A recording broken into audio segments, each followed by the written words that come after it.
This is a 3.5mm stereo jack plug, and that's the kind of thing that you'll find on the end of your stereo headphones that you'll plug into your personal audio player or your mobile phone. You can get a 2.5mm version, which is a fair bit smaller than that.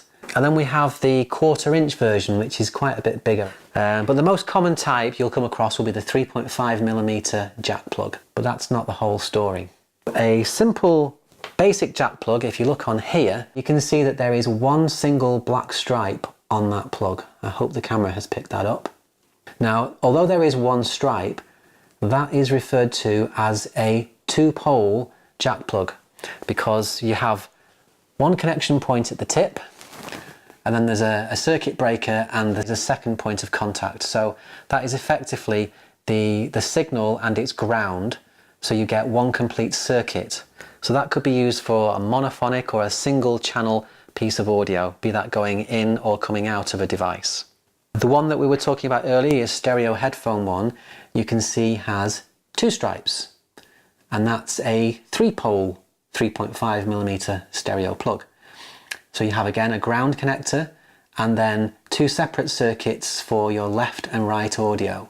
Now the third type is this one here, and you can see that there are in fact 3 stripes on that connector, so that's known as a 4-pole jack plug. There are now 3 potential circuits that we could make use of. So if you examine your plug that came with your iPhone headset, you'll see that it'll have one of those, and that's because of course you use it for your stereo headphones, so you've got your left and your right channel, but also a separate point of contact for the microphone so you can make and receive calls.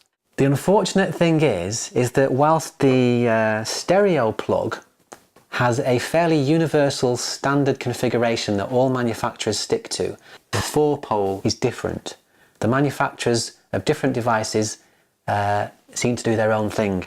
So in some cases the microphone circuit uses the middle section of the pole, and with others it's the end bit nearest the barrel of the connector. And that's why if you connect your Apple iPhone earbuds to a computer or maybe even to your camera, expecting you to be able to use the microphone on it, it doesn't work because it uses a different pin. The second type of connector I want to briefly mention is the one found on professional audio equipment, and it's this one here. That is an Xlr cable connection. You can see we have the male and the female ends on that cable. So you'll find the Xlr connection on professional cameras with professional grade audio inputs, and you'll also find it on professional grade microphones like this here.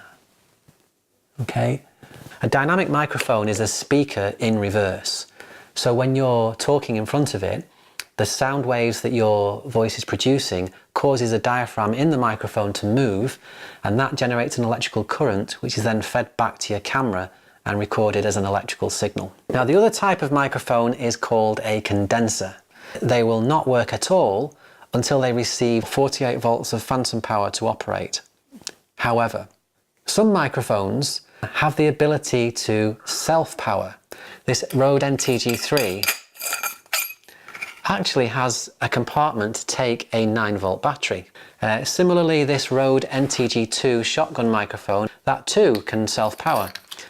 Takes a simple AA sized battery, again negating the need for phantom power to come from your camera.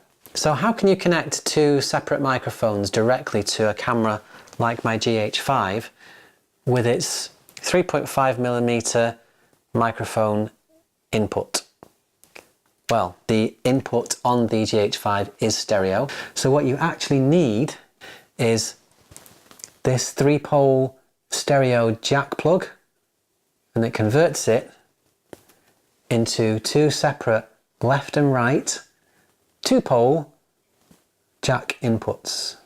So what I'll do is I'll take this cable adapter, plug it into the microphone input onto the GH5, and then I've got myself 2 separate microphone inputs. You can take a cable like this, the female microphone connection with a 3.5mm jack on the end of it, and then hey presto,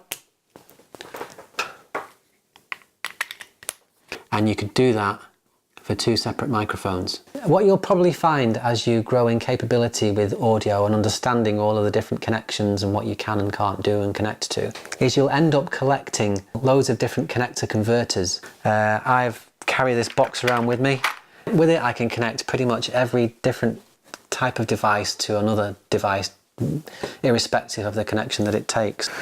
Anyway, I think that wraps it up for this video.